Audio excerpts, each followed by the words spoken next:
राधे राधे, जय श्री श्याम जी आप सभी को। आज का मेरा टॉपिक है कि हमारा जो व्यवहार है, मानव व्यवहार है, वो कैसे निर्धारित होता है और उसका आधार क्या होता है।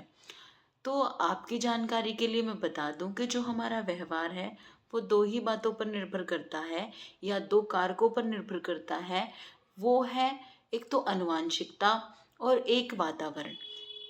जो व्यवहार है वो आनुवंशिकता और व्यवहार का एक गुणनफल है, या कह सकते हैं कि उनका मिला जुला रूप है जिसके आधार पर हम सब व्यवहार करते हैं। अब बात करते हैं हेरिडिटी यानी आनुवंशिकता की। तो आनुवंशिकता क्या है? आनुवंशिकता में वो सभी गुण आते हैं जो हमें डायरेक्टली हमारे पेरेंट्स से यानी हमारे माता पिता से मिलते हैं, और उन पे हमारा कोई कंट्रोल नहीं होता, ना हम उन्हें चेंज कर सकते हैं। और वातावरण से वो गुण हमें मिलते हैं जो पैदा होने के बाद या फिर गर्भ में भी माता के व्यवहार से बच्चे का व्यवहार इफेक्ट होता है। आपने महाभारत काल में भी सुना होगा कि जो अभिमन्यु थे उन्होंने गर्भ में ही अपने पिता से चक्रव्यूह के बारे में ज्ञान प्राप्त कर लिया था या वो सुन रहे थे। तो ऐसा माना जाता है कि बच्चे पे इफेक्ट पड़ता है उन बातों का, जैसा माँ व्यवहार करती है। अगर माँ अ, अच्छा आचरण बरतती है या फिर अच्छे से प्रोटीन्स या फिर फाइबर्स या फिर कैल्शियम ये सब लेती है, तो बच्चा हेल्दी पैदा होता है। उसे अच्छे से खाना पीना चाहिए और अपना ख्याल रखना चाहिए। अब बात करें कि वातावरण वातावरण कैसे इफेक्ट करता है। आ, आप जब छोटे बच्चे को कुछ सिखाना शुरू करते हैं, स्टार्टिंग में उसे जब हम बोलना सिखाते हैं, उससे बातें करते हैं, स्पेशली आपने देखा होगा हमारी जो बुजुर्ग महिलाएं होती हैं वो छोटे बच्चे से बात करने की बड़ी कोशिश करती हैं, फिर करती हैं। तो वो उससे बातें करती हैं और वो ऐसे रिएक्ट करता है कि वो बोलेगा, जैसे पूरी कोशिश करता है वो बोलने की, वो उन बातों पे रिएक्ट करना शुरू कर देता है। उसे बोलना नहीं आता लेकिन फिर भी वो बोलने की कोशिश करता है। तो वो इमिटेशन है यानी नकल करके सीखना। बच्चे जो होते हैं वो नकल करके सीखते हैं, जैसा वो देखते हैं, जैसा वो अपनी फैमिली में देखते हैं। शुरू में जब वो खासकर अपने पेरेंट्स को, अपनी मदर को देखते हैं तो वो वैसा ही व्यवहार करना सीखते हैं। इसीलिए हमारी जो मदर टंग होती है वो हमारी एक फॉर्मल लैंग्वेज से अलग होती है, क्योंकि हमारी मदर जो लैंग्वेज यूज करती है, हमारे जो फैमिली मेम्बर लैंग्वेज यूज़ करते हैं, तो वो उसी लैंग्वेज को यूज करना शुरू कर देता है, क्योंकि वो इमिटेशन से सीख रहा है। अब बात करते हैं कि वातावरण कैसे प्रभावित करता है किसी व्यवहार को। वातावरण का सीधा सा कनेक्शन है कि आपने एक बच्चे को एनवायरनमेंट कैसा दिया।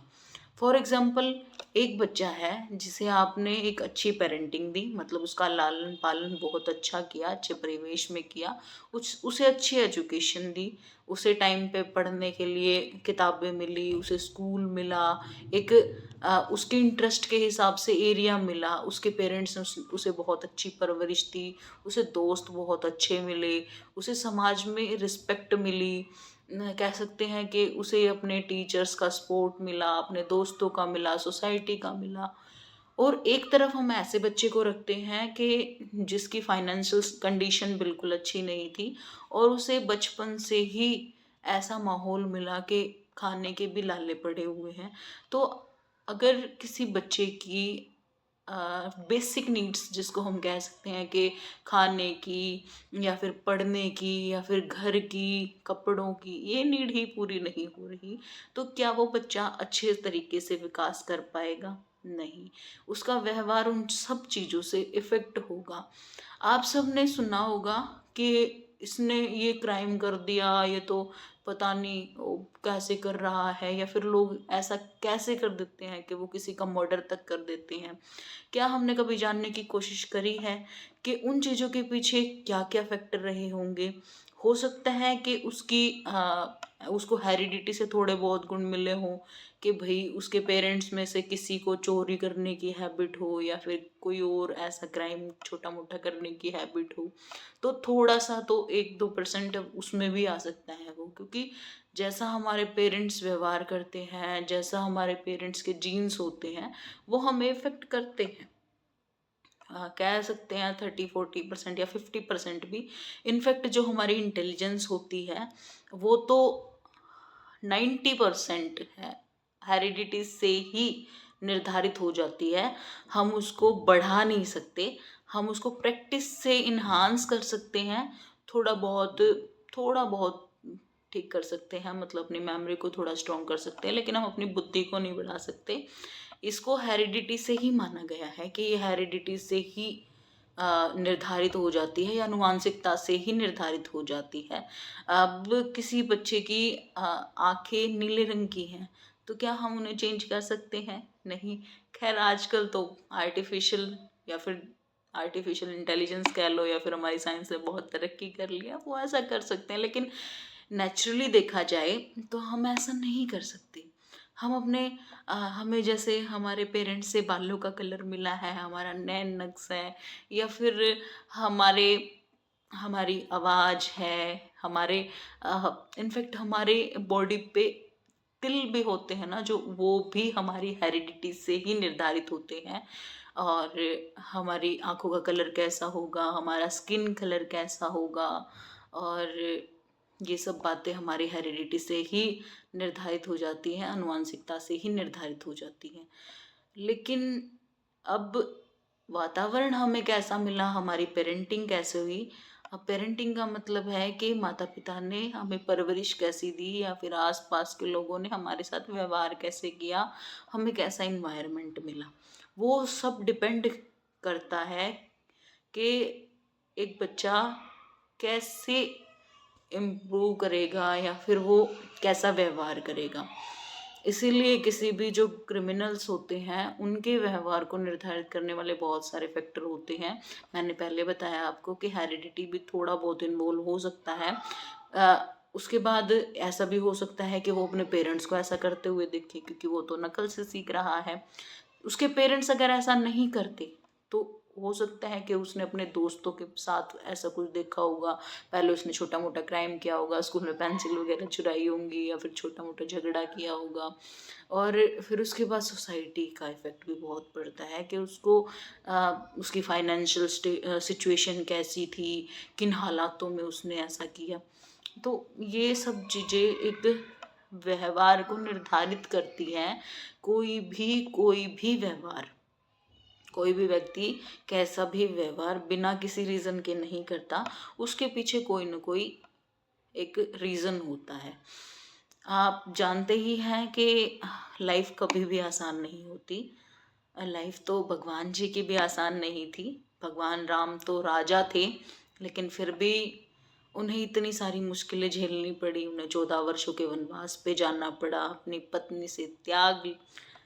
अपनी पत्नी का त्याग करना पड़ा, अपने बच्चों से दूर रहना पड़ा।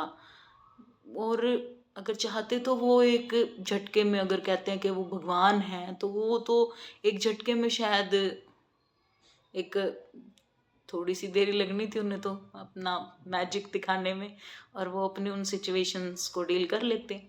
लेकिन भगवान जी ने उन सारी सिचुएशंस से लड़ना बेहतर समझा और लड़के दिखाया, और उन्होंने वो सारी सिचुएशन, वो सारे व्यवहार किए जो हमें करने चाहिए। हमें कभी भी अपनी सिचुएशन से भागना नहीं चाहिए। हम बहुत डिफेंस मैकेनिज्म का यूज़ करते हैं। अब आप पूछेंगे कि डिफेंस मैकेनिज्म क्या होता है। डिफेंस मैकेनिज्म का मतलब होता है कि हम अपनी नाकामयाबी का जो कारण है वो दूसरों पे डाल देते हैं, या फिर टाइम पे डाल देते हैं कि हमारा तो टाइम खराब था, और नहीं, अगर उस टाइम पे मेरे पेरेंट्स साथ दे देते ना तो मैं ये कर देता, अगर उस टाइम पे पढ़ लिया होता ना तो मैं ये कर देता। अरे एग्जामिनर ने ना क्वेश्चन अच्छे नहीं दिए, मेरी तो तैयारी फुल थी। भाई जब वो सिलेबस में है और एग्जामिनर ने वो दिया है, अ, तो कुछ सोच समझ के ही दिया होगा। चलो अपवाद भी होते हैं कि 1-2% ऐसा हो जाए, लेकिन ऐसा हमेशा नहीं होता। हम हमेशा डिफेंस मैकेनिज्म का यूज़ करते हैं, हमेशा बचना चाहते हैं, अपनी ईगो को सेटिस्फाइड करते हैं कि हम हमारे ऊपर जो है वो ब्लेम ना आ जाए कि हमारी वजह से ऐसा हुआ। हम अपने आप को बचाने की कोशिश करते हैं हमेशा, और बच के भागते हैं कि ये सिचुएशन अगर ऐसे क्रिएट हुई है तो हम उससे आसान रास्ता निकाल लेंगे कि इससे बचें कैसे, ना कि ये कि हम उस सिचुएशन से लड़े कैसे। अब दूसरी बात कि भगवान श्री कृष्ण को ही देख लीजिए आप, कि उनके बालकपन में भी पैदा होते अपने माँ बाप से बिछड़ गए, उन्हें दूर भेजना पड़ा उनके पेरेंट्स को। उसके बाद उनके मामा ने उन्हें बार बार मारने की कोशिश करी, उनका प्रेम था वो उनसे बिछड़ा, उनके माता पिता थे वो उनसे बिछड़े। उसके बाद फिर उन्होंने इतना महान युद्ध देखा और जिसे रोकने की भी उन्होंने बहुत कोशिश की, लेकिन वो नहीं रोक पाए। क्या आप इमेजिन कर सकते हैं कि किसी इंसान को ये पता है कि ये लड़ाई होनी है और उसमें इतने लोग मरने हैं या फिर इतनी जान माल की हानि होनी है, तो और वो इंसान चाहकर भी उस चीज़ को नहीं रोक पा रहा है, तो सोच के देखिए कि उस पर क्या बीतेगी। तो भगवान जी ने वो भी दुख सहा कि चाहे कोई थोड़े उस पे लेवल पे या फिर ज़्यादा लेवल पे भगवान जी को मानता था, पर मानने वाले तो वहाँ सब थे ना। उनकी कोई निंदा करने वाला था तो कोई उनको बहुत मानने वाला था, कोई धर्म के पक्ष में था, कोई अधर्म के पक्ष में था, लेकिन सभी भगवान को मानने वाले थे। और हम सब तो भगवान की संतानें हैं। कोई माँ बाप अपनी संतानों को कभी दुखी देख सकता है? अगर हल्का सा भी दर्द होता है तो माँ बाप इतने बुरे तरीके से दुखी होते हैं, ऐसा होता है कि जैसे उन्हें ही वो चोट लगी हो। और वो तो परम पिता परमात्मा है, उन्होंने वो इतना महान युद्ध, इतना बुरा अ, एक मतलब हाहाकार मची हुई हर तरफ, इतनी जानें गई, इतना खून और मतलब इतने वध उन्होंने देखे, तो उनके ऊपर क्या बीती होगी।